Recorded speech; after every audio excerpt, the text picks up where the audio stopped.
Fala, galera que vai fazer o concurso para o Detran do Amazonas. Eu sou o professor Renato da Costa, professor de Informática do Estratégia, e meu objetivo hoje é fazer com vocês uma revisão dos principais pontos do conteúdo programático da prova de amanhã, prova do Detran. Então, vem comigo. Vamos lá, galera. Vamos lembrar o conteúdo programático. Vamos embora. Bom, conteúdo programático traz no item 1 a parte de hardware, noções básicas de hardware e software, processador, memórias, barramentos, periféricos, dispositivos de entrada e saída, principais aplicativos e softwares. Então, hardware e software. Vamos começar a lembrar conceitos do item 1. Atentando que a intenção hoje não é passar um monte de conteúdo novo, pelo contrário, é lembrar. Então não esperem um conteúdo complexo, avançado, não. A gente tem que refrescar a memória com aqueles pontos que são mais propensos, que são mais previsíveis aí na hora da prova. Então, quando a gente fala de hardware, a gente tem que lembrar que a estrutura de um computador é formada por processador, memória e dispositivos de entrada e saída.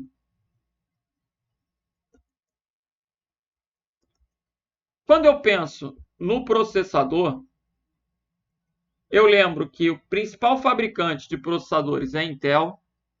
Eu lembro que o processador é o cérebro do computador. Até pouco tempo atrás, inclusive, o processador era confundido com a CPU. CPU que pode ser vista como UCP, Unidade Central de Processamento.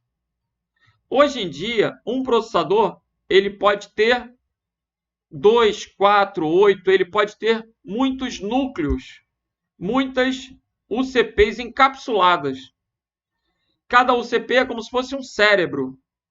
Essa unidade central de processamento, ela possui como componente a unidade de controle, a unidade lógica e aritmética, que é a ULA,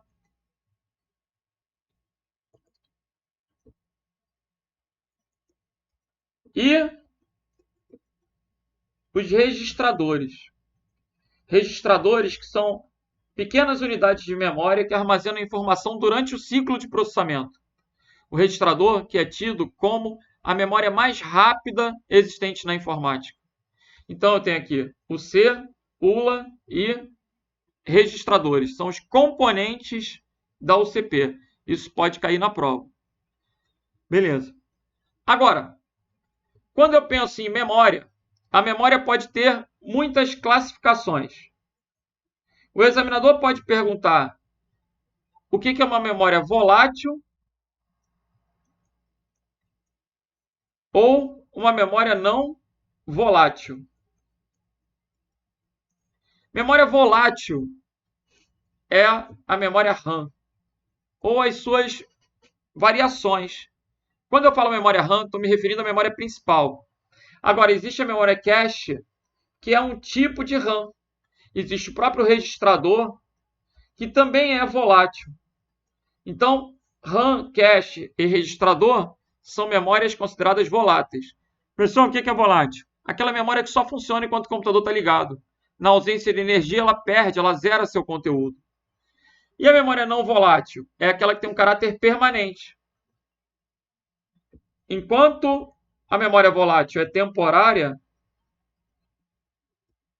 a memória não volátil é permanente. Das memórias voláteis, cabe destacar que a memória RAM é considerada a memória principal.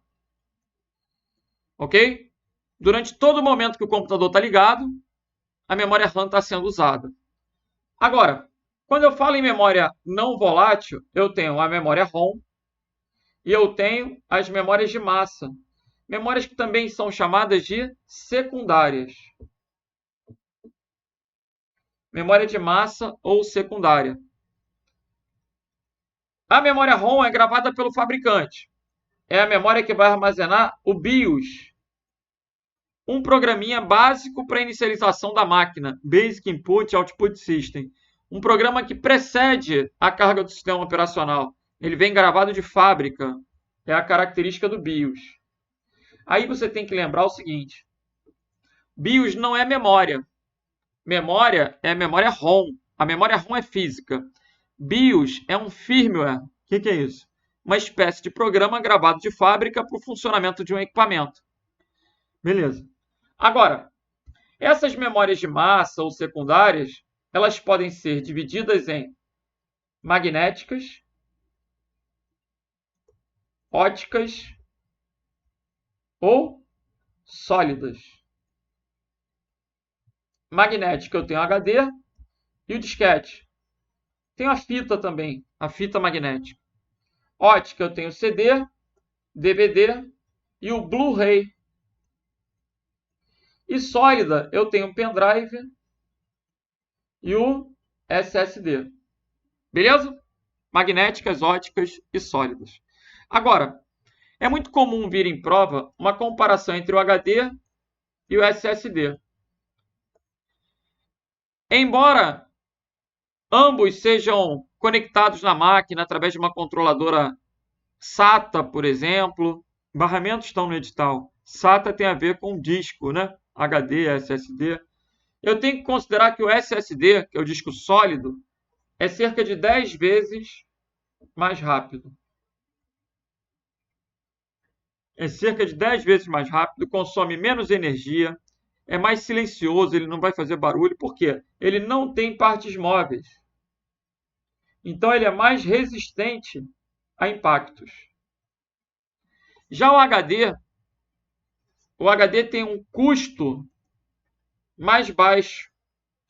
Ou seja, o custo por gigabyte, né, por terabyte, vai ser menor do que o SSD. Em contrapartida, ele é mais lento. Em contrapartida, como o custo é mais baixo, ele costuma ter maiores capacidades se comparados com o SSD. Maior capacidade de armazenamento. Isso tudo tem uma lógica, né? Veja, como ele é mais barato, ele é mais lento e eu consigo comprar mais capacidade de armazenamento. O SSD é mais rápido, em contrapartida é mais caro e ele tem as vantagens de gastar menos energia, ser mais leve, ser mais resistente a quedas, a impactos, porque ele não tem partes móveis. Daí a mídia é considerada uma mídia sólida, solid state disk, ok? Acho que tende a ser suficiente. Vamos que vamos. Vamos lá. Quando eu penso em software, existem algumas classificações que são interessantes. Por exemplo, existe o conceito de software básico, que é aquele programa indispensável para o funcionamento da máquina. Como, por exemplo, o sistema operacional. O sistema operacional é um programa que gerencia todo o hardware e gerencia os demais programas que rodam na máquina, classificados como aplicativos. Aplicativo é o programa que tem uma finalidade voltada para o usuário. Vamos dar um exemplo? Vamos. Quando eu penso em sistema operacional, eu penso em Windows, Linux, Android. São sistemas operacionais. Quando eu penso em aplicativos, eu penso no Word, no Excel, no PowerPoint, no Access, no Internet Explorer. Assim, em programas que têm finalidade voltada para o usuário. O Word é para edição de texto, o Excel é para planilha eletrônica, o PowerPoint é para apresentações.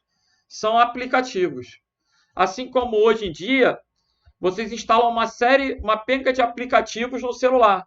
Todo aplicativo tem o quê? Uma finalidade específica. A ideia do aplicativo é essa. Beleza?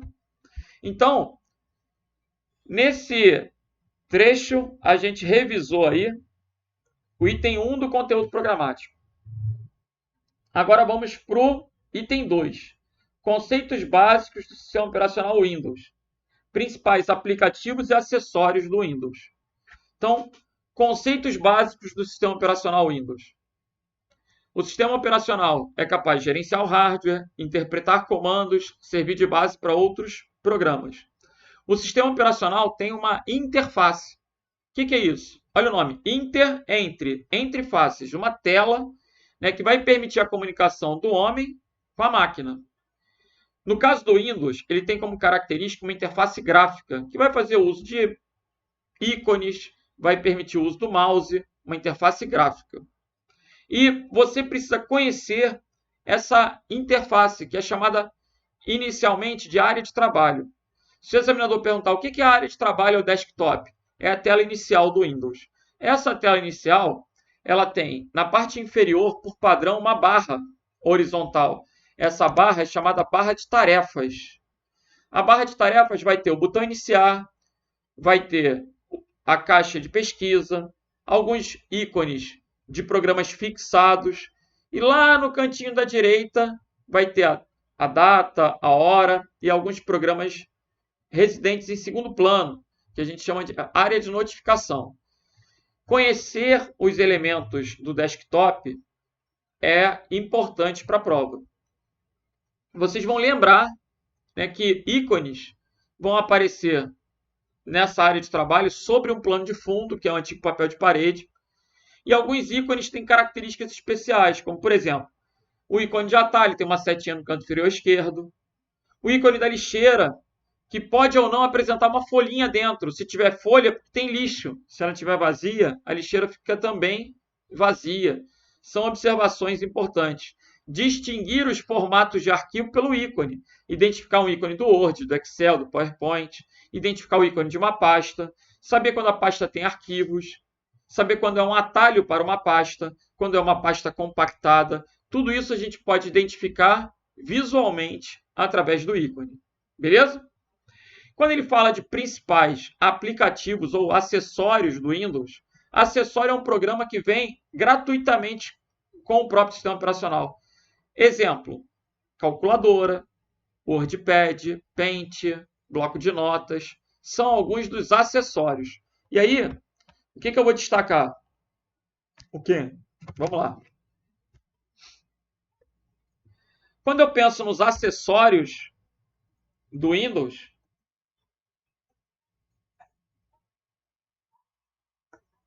eu posso lembrar do Paint, que é para desenhos, que salva arquivos em formato PNG.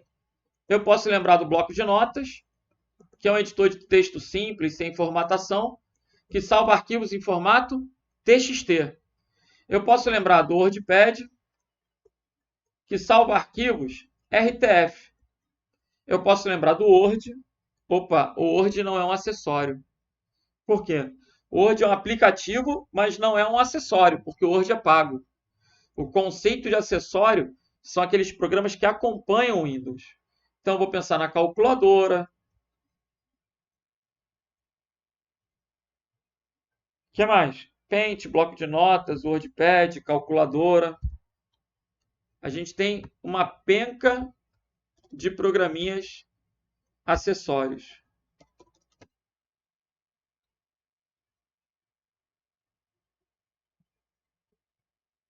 O próprio Internet Explorer pode ser considerado um acessório. O Windows Explorer é o gerenciador de arquivos. Hoje em dia passa a ser chamado de explorador de arquivos.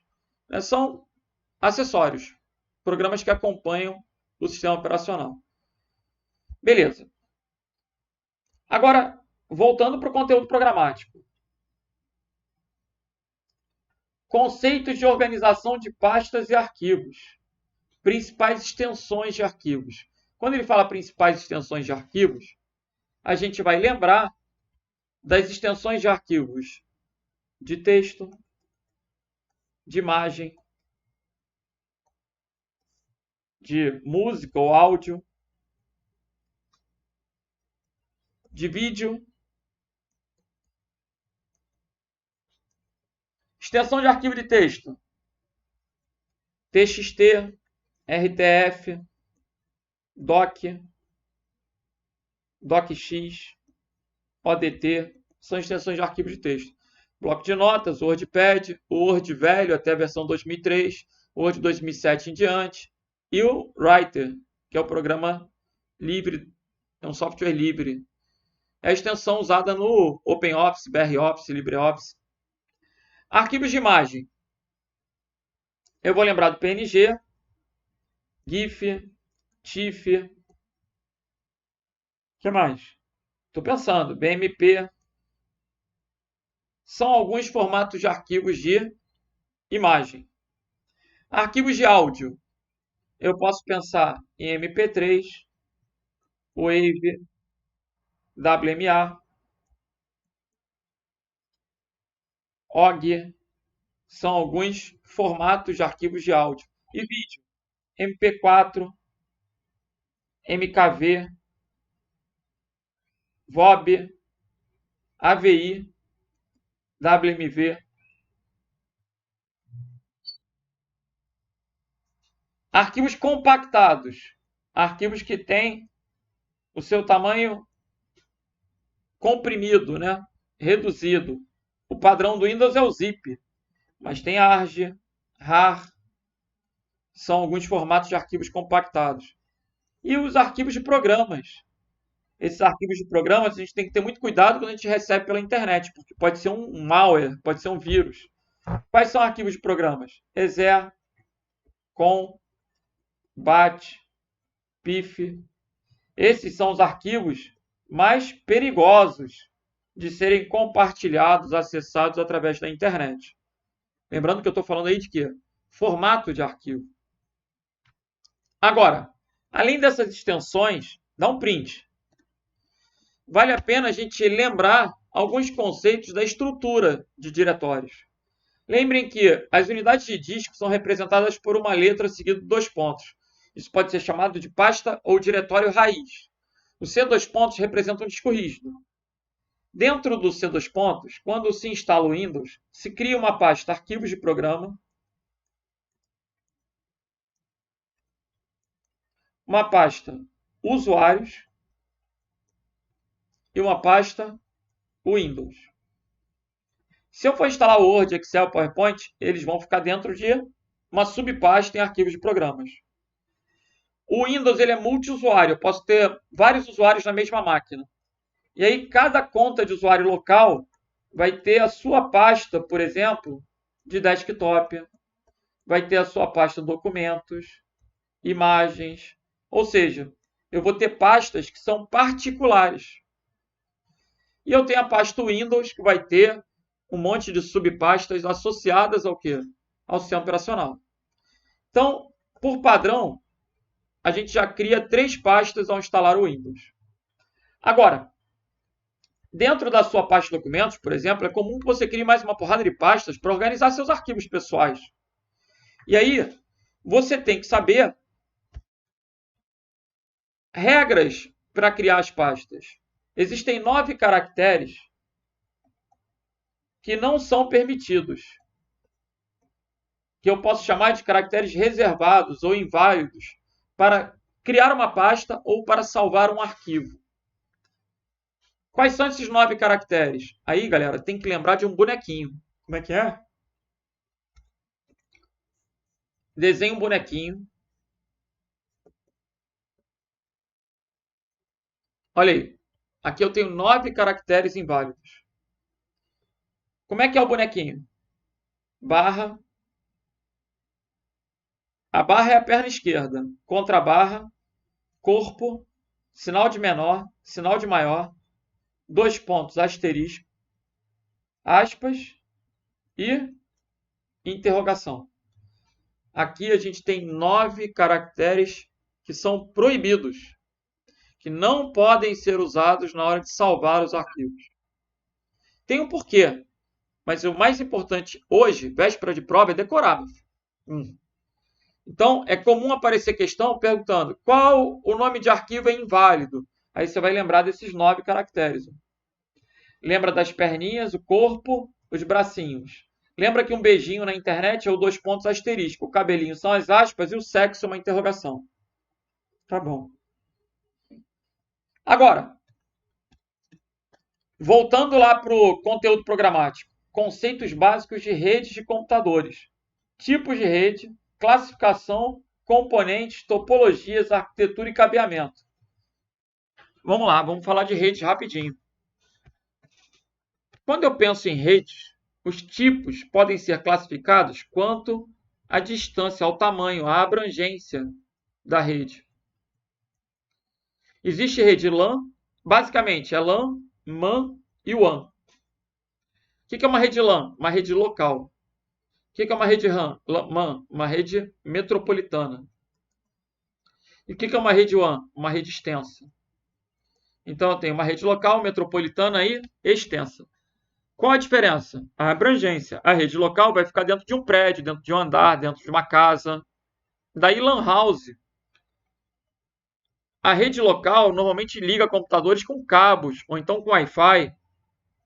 Já a rede metropolitana é aquela que vai ligar computadores entre quilômetros. Mais ou menos 20 quilômetros seria um valor não normatizado, mas um bom senso, um valor médio para a distância. Então, entre bairros, entre ruas, vai ser uma rede metropolitana. Agora, se eu quiser ligar estados, países, continentes, aí eu já tenho uma rede WAN. A IBFC, presta atenção. Se a IBFC perguntar o que a internet é, a internet é uma rede WAN. É uma rede extensa pelo mundo. É o principal exemplo de rede WAN que a gente tem. Mas é comum a IBFC conceituar a internet como sendo um aglomerado de redes locais. E eles colocam o gabarito como certo. A internet é um conjunto de redes, é a rede das redes.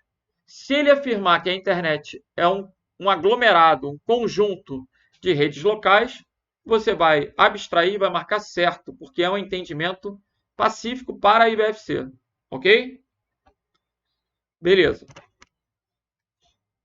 E para você? Para mim, a internet é a rede das redes. Eu posso ter qualquer rede na internet, LAN, MAN, WAN, mas se ele colocar essa afirmação que a internet é um aglomerado de LANs, eu marco certo, porque eu conheço a banca.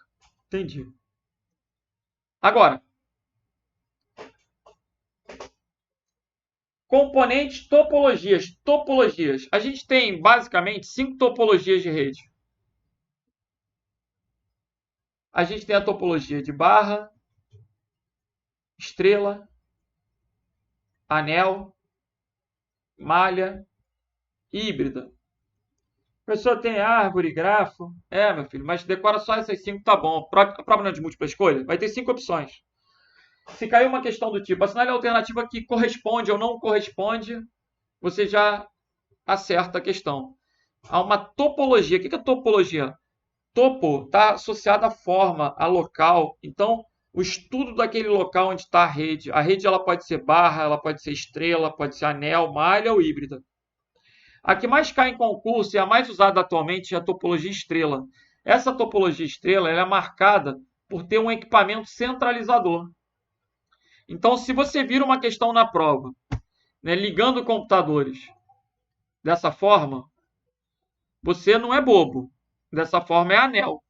Ah, se você vir dessa forma aqui, ó, é o quê? Barra. Mas se você vir uma caixa ligando os computadores, aí você tem uma topologia estrela. A estrela se caracteriza por um nó central. E esse nó central é um equipamento que pode ser chamado de hub ou switch. Pessoal, qual é a diferença de hub ou switch? Ah, meu filho, você está na véspera da prova. Não vem me perguntar coisas que vão demandar muito tempo, não. Mas leva que o hub ou switch são equipamentos concentradores de conexão e que o switch é a evolução do hub. Leva isso. Tá bom. Vamos lá, vamos continuar. Vamos. Cabeamento, arquitetura, cabeamento e equipamentos de rede.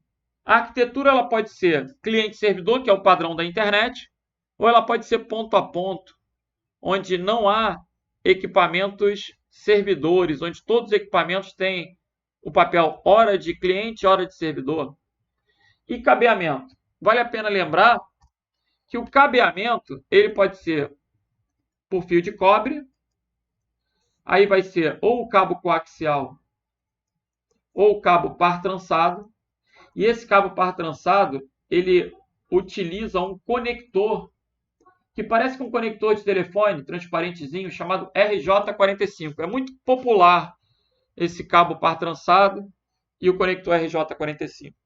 Agora, existe também a fibra ótica. A fibra ótica é, sem dúvida, a melhor. E por que é melhor? Porque ela não sofre interferências eletromagnéticas. Logo, ela é imune a ruídos. Ok? Bom, saindo de redes de computadores, ele fala ainda sobre equipamentos de redes, que são os dispositivos intermediários. O que eu tenho como equipamento de rede? Hub, switch, roteador. Hub, switch, roteador, bridge, firewall. O firewall pode ser um equipamento, pode ser um software. Servidores, né? Mas assim, dispositivos que a gente classifica como intermediários, hub, switch, roteador e ponte, que é bridge. Ok? O firewall também. Conceitos de internet, intranet e extranet. O que a gente vai lembrar? A internet sempre vai usar TCP/IP. TCP/IP é o protocolo padrão da internet, então o seu uso é necessário. A intranet sempre vai utilizar os mesmos protocolos e programas da internet. O que difere a internet da intranet é que a intranet é voltada para os funcionários, para o público interno de uma organização. A internet é uma rede pública, a intranet é uma rede privada. Agora, é importante também saber o conceito de extranet. O que é uma extranet? Uma extensão da intranet. Então, eu montei na empresa uma intranet, mas se eu quero estender o acesso aos representantes comerciais, aos fornecedores, aos clientes, aí eu ofereço um acesso extranet. Qualquer um vai entrar? Não, se qualquer um fosse entrar, era a internet, porque é pública. Na extranet, o acesso continua sendo privado, vai se dar através de um login, um nome de usuário, uma senha. Vai ser para usuários cadastrados, mas que sejam parceiros comerciais, parceiros daquela atividade. Ok? Ferramentas e aplicativos de navegação, Google Chrome, Internet Explorer, Edge, de correio eletrônico, Outlook, Thunderbird, busca e pesquisa. Vamos por parte. Quando eu penso em ferramentas de navegação, hoje, muito do conteúdo que eu vou escolher para comentar é no chutômetro. Então, quando eu falo em navegação, eu tenho que pensar na navegação anônima. Você conhece a navegação anônima, né? Quando a gente pressiona lá Ctrl Shift N no navegador Google Chrome, por exemplo, que é um dos mais populares, você acessa a navegação anônima. Essa navegação anônima, ela pode aparecer na prova como uma navegação privativa ou ainda como uma navegação in private. No Internet Explorer, usa-se essa terminologia, in private. Mesma coisa. O que essa navegação vai fazer? Ela não vai salvar rastros da navegação na máquina do usuário. Não vai salvar histórico, não vai salvar cookies, não vai salvar arquivos temporários.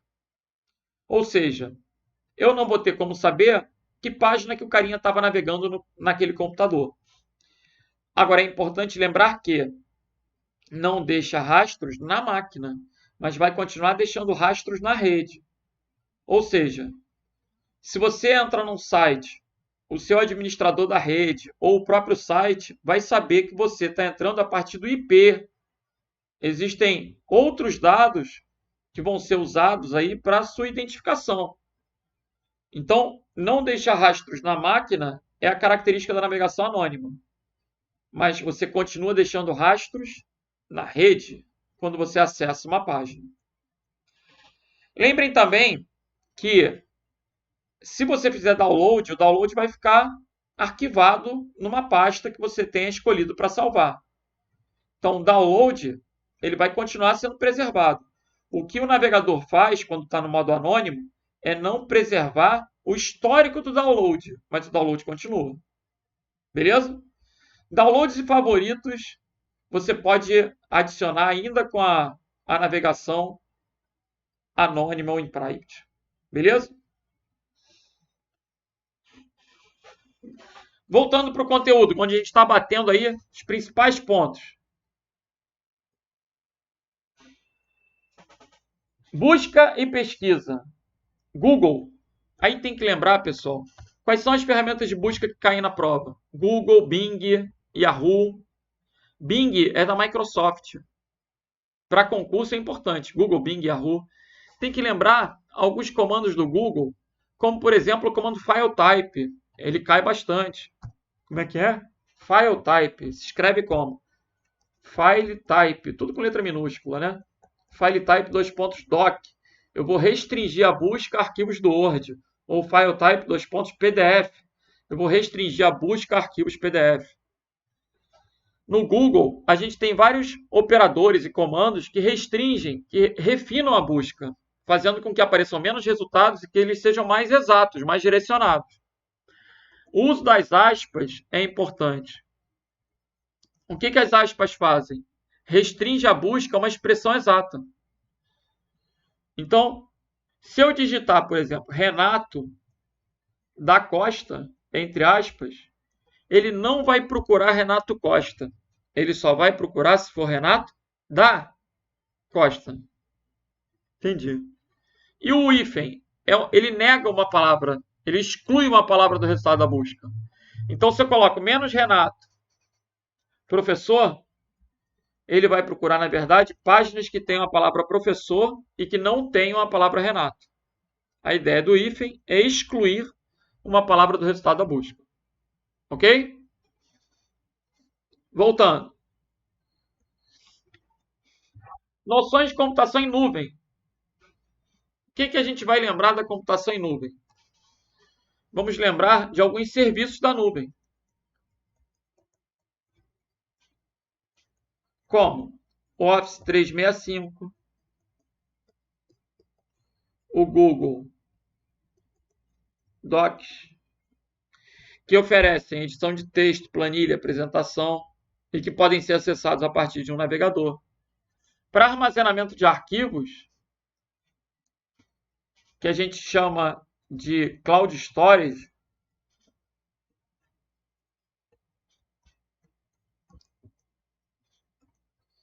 a gente vai ter o Dropbox, o Google Drive e o OneDrive. Beleza? Pessoal, vale a pena lembrar que existem nuvens públicas, privadas, comunitárias e híbridas? Bom, eu já falei. Existem nuvens públicas, privadas, comunitárias e híbridas. Existem modelos de serviço de infraestrutura, de plataforma e software. E existem características essenciais da nuvem, que são serviços mensurados, elasticidade rápida, que cai bastante, agrupamento de serviços ou pool de serviços, amplo acesso a serviço da rede, alto serviço sob demanda, são características da nuvem. Esses assuntos não costumam cair muito na IBFC, então a gente só falou. Entendi. Agora, segurança da informação, segurança física e lógica. Qual a diferença? A segurança física está associada a algo que vai impedir o meu acesso físico mesmo, né? Como, por exemplo, uma roleta, uma catraca, uma porta, um guarda. Isso é segurança física. E o que é uma segurança lógica? É algo que vai impedir o ingresso ao sistema. Uma senha. Ah, o meu computador tem uma senha. A senha impede o acesso ao sistema. Então é segurança lógica. A minha porta tem uma fechadura com senha. Aí está fazendo um controle de acesso físico. Então veja que não é a senha, mas sim o contexto. Se impede o meu ingresso, faz controle de acesso físico. Se impede o meu ingresso enquanto pessoa, ser humano, eu não consigo entrar, controle de acesso físico. Se me impede usar o sistema, é um controle de acesso lógico. Ok? E esse controle de acesso lógico ele pode se dar principalmente por meio de técnicas de criptografia. Criptografia tem tudo a ver com controle de acesso lógico.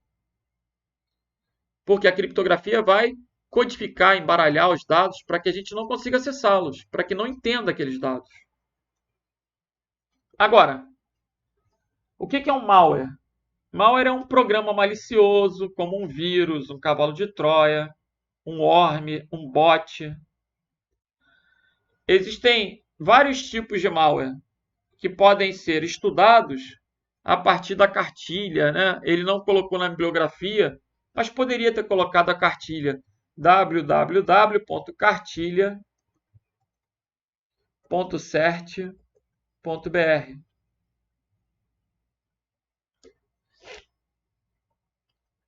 cartilha.cert.br. Bom, criptografia. Criptografia. Essa altura do campeonato, o que tu vai decorar? Bota no caderno. Criptografia pode ser simétrico ou assimétrico. Simétrico ou assimétrico. Simétrico ou assimétrico. Qual é a diferença? Simétrico uma única chave. Assimétrico um par de chaves. Simétrico uma única chave. Assimétrico um par de chaves. Sempre que cair chave pública, a criptografia é assimétrica. Será que tu consegue levar isso para a prova amanhã? Criptografia só pode ser simétrica ou assimétrica. Simétrico ou assimétrica. Simétrica é uma única chave. Por isso que é simétrico. A mesma chave abre e fecha. E assimétrico tem duas chaves diferentes, uma pública e uma privada. Sempre que tiver chave pública, a criptografia é assimétrica. Beleza. E a gente está avançando. Aplicativos e dispositivos para armazenamento de dados e cópias de segurança. Aonde que eu posso fazer um backup, pessoal? Depende do volume de dados. Então, quando eu vou fazer um backup, eu tenho que me atentar ao volume de dados, à frequência com que os dados vão precisar ser copiados.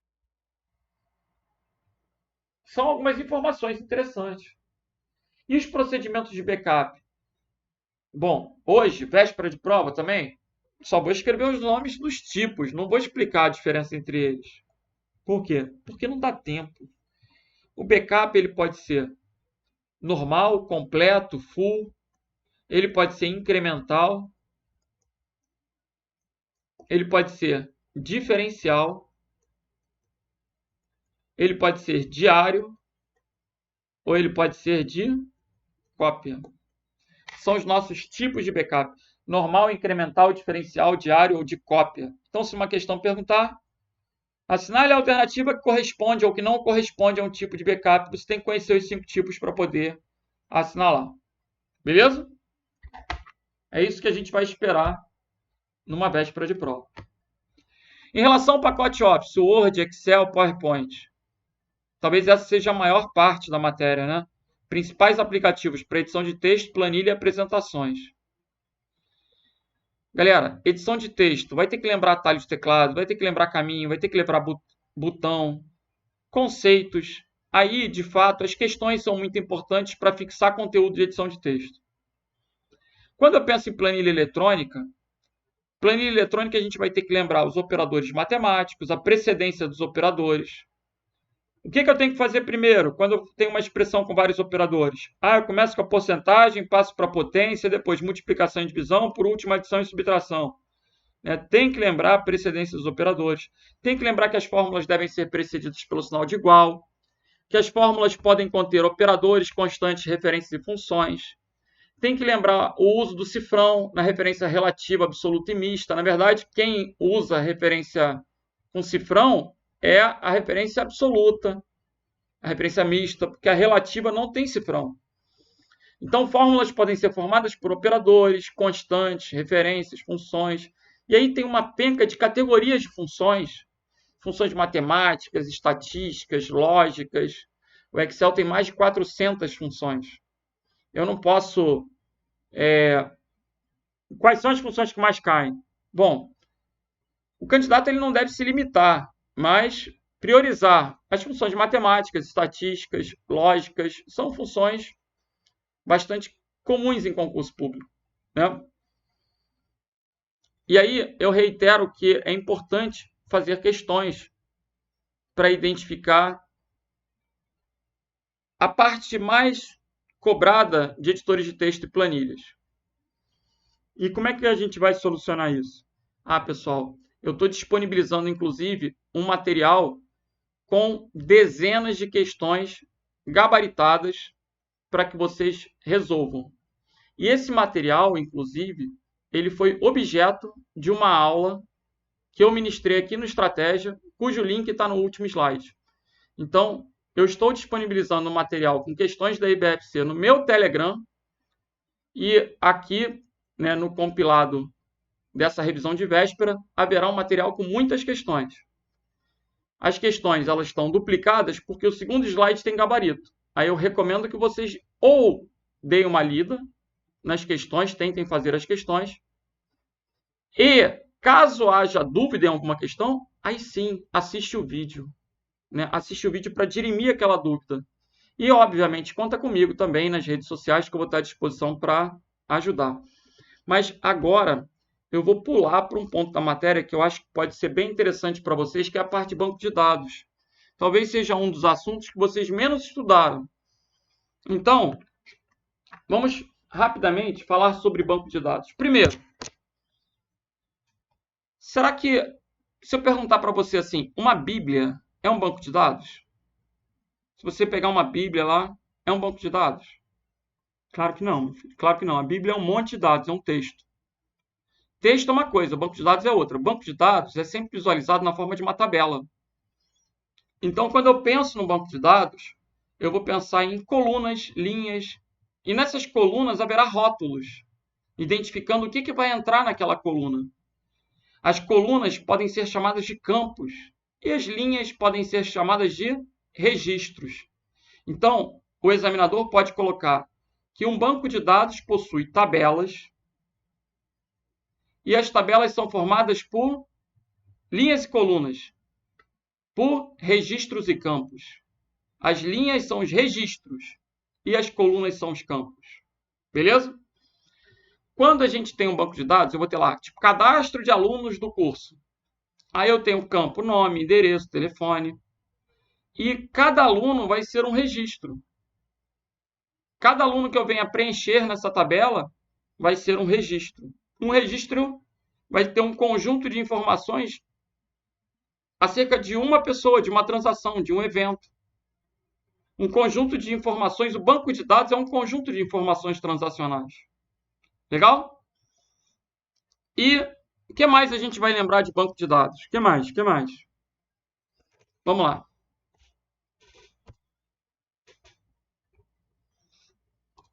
Quando eu penso no banco de dados, vocês têm que lembrar que existem vários modelos de banco de dados, várias arquiteturas utilizadas, tecnologias utilizadas para banco de dados. A padrão é a relacional. Então, a que tende a vir na prova é a teoria acerca de bancos de dados relacionais. Nessa teoria, a gente tem o conceito de relação, que é a tabela propriamente dita. Essa tabela vai ser formada por linhas e colunas. As linhas podem ser chamadas na prova de registros ou tuplas. E as colunas vão poder ser chamadas de campos ou domínios, dependendo do modelo que o examinador estiver se referindo. E daí? Vamos lá. O que mais é importante saber de banco de dados? O conceito de chave primária, o conceito de chave estrangeira,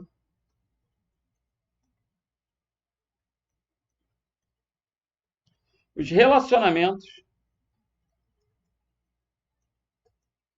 chave primária, chave estrangeira, relacionamentos e integridade referencial. Integridade referencial.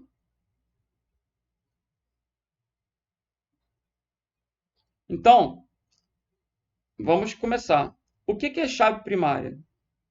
Sempre que eu tiver uma tabela, eu tenho que ter um campo que não admita duplicidade. Um campo que identifique o registro como único. Por exemplo, se eu colocar aqui uma tabela com nome, endereço e telefone. Tem algum desses campos que pode ser chave primária? É possível que eu tenha duas pessoas com o mesmo nome? Pessoas diferentes com o mesmo nome? É possível? Sim. É possível que eu tenha duas pessoas com o mesmo endereço? Sim, marido e mulher, irmãos. É possível que eu tenha duas pessoas com o mesmo telefone? É possível. É possível, inclusive, que um telefone deixe de ser de uma pessoa e passe a ser de outra, só ela não pagar. Ah. Então, esses três campos admitem duplicidade. Se eu tivesse um campo aqui, CPF, seria um campo chave primário. Porque o CPF é um campo que não vai admitir duplicidade. Eu não tenho duas pessoas com o mesmo CPF. Então, chave primária é algum campo tipo código, matrícula, identidade, CPF, um campo que não admite duplicidade. Esse é o conceito de chave primária. Beleza? Agora, qual o conceito de chave estrangeira? As tabelas, elas estão ligadas através de relacionamentos. Esses relacionamentos, vocês vão aprender hoje, véspera de prova, que o relacionamento ele pode ser 1 para 1, 1 para N ou M para N. O que é isso? Relacionamento 1 para 1, ele pode ser representado da seguinte forma. Vamos colocar aqui. Professor. Não, vamos colocar aqui. Mãe possui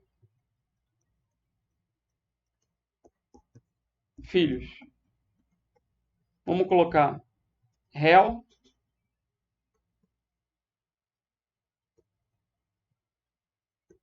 processos.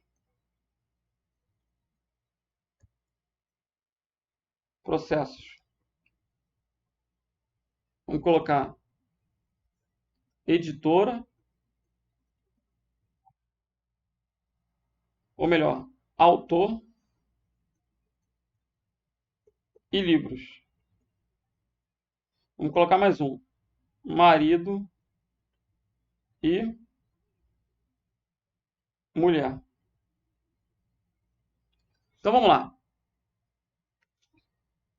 O relacionamento ele é sempre representado do lado oposto. Então, uma mãe pode ter muitos filhos. Um filho só pode ter uma mãe, pessoal. Por isso que eu nem coloquei pai, para não deixar dúvida. Mas mãe, o filho só pode ter uma. Então, esse tipo de relacionamento é um relacionamento 1 para N. Agora, se eu pensar em réu e processos, um réu ele pode ser parte de N processos. E um processo pode ter M réus. Então, aqui eu tenho um relacionamento M para N. Ou N para N, se você quiser. Autor, um autor pode ter o quê? Muitos livros. Um livro pode ter muitos autores. M para N. Um marido pode ter uma mulher. A mulher pode ter um marido. Esse relacionamento é um relacionamento clássico, é um relacionamento formal, marido e mulher. Observem que aqui eu não tenho um trisal. Não tenho trisal. Não, para com esse papo de 1 para 2, né? O marido pode ter muitas mulheres? Não. A mulher pode ter muitos maridos? Não. Aqui não tem nada de relacionamento aberto. É um relacionamento fechado, 1 para 1. Então é marido e mulher, 1 para 1.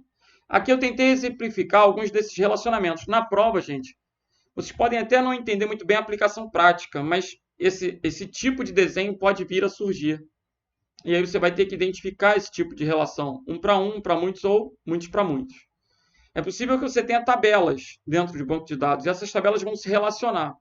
E quem faz essa relação é a chave estrangeira. A chave estrangeira é a chave primária de uma outra tabela que vai servir para esse link, para essa ligação. Entendam que banco de dados tem chave primária e chave estrangeira. Criptografia tem chave pública e chave privada. Cuidado, porque esse monte de chaves, na véspera da prova, pode acabar te confundindo. Criptografia é chave pública e privada. Banco de dados é chave primária e chave estrangeira. Chave primária é que identifica o registro como único e chave estrangeira é usada para os relacionamentos. A chave estrangeira é uma chave primária de outra tabela, usada para fazer uma ligação, um relacionamento entre tabelas. E para fechar, o conceito de integridade referencial. O que é integridade referencial? Quando eu tenho um relacionamento, eu só posso cadastrar algo que exista numa outra tabela. Aí eu tenho um conceito de integridade referencial. Se eu desenhar isso, fica fácil. Por exemplo, imaginem que eu tenho aqui uma tabela de carros. Aí nessa tabela de carros, eu vou ter o código e o modelo. Aí eu tenho 001, Gol 002, Polo 003, Golf. Aí aqui eu tenho motoristas. Nessa tabela motoristas, haverá o número do motorista, o código do carro e pronto. O número do motorista e o código do carro. O número do motorista vai ser, exemplo, 001. Aí o nome do motorista, o nome do motorista é Renato. E o carro? O carro eu não vou digitar Golf. O carro eu vou puxar dessa tabela de carros.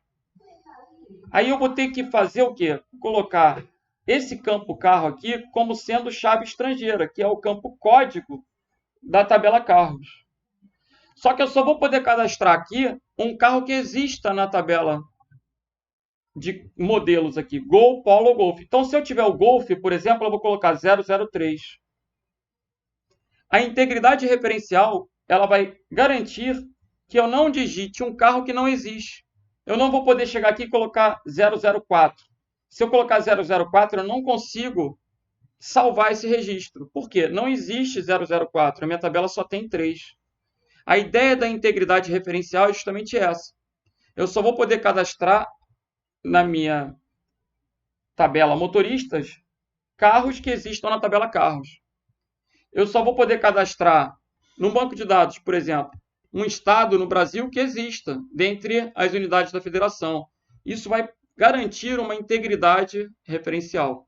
Galera, assim, é o básico que deu para a gente abordar acerca dos principais pontos do conteúdo programático. Eu espero que vocês façam uma excelente prova amanhã. Estou na torcida, né? Vou ficar ansioso aí para ver as questões. Já reitero o convite para que vocês façam as questões do material que foi disponibilizado. E, lembrando, a correção está disponível no YouTube do Estratégia. É uma maratona da Polícia Civil da Bahia. Como é a mesma banca, eu estou agregando, acrescentando esse conteúdo para vocês. Beleza? Então, galera, um grande abraço, uma boa prova amanhã. Fiquem com Deus. Valeu!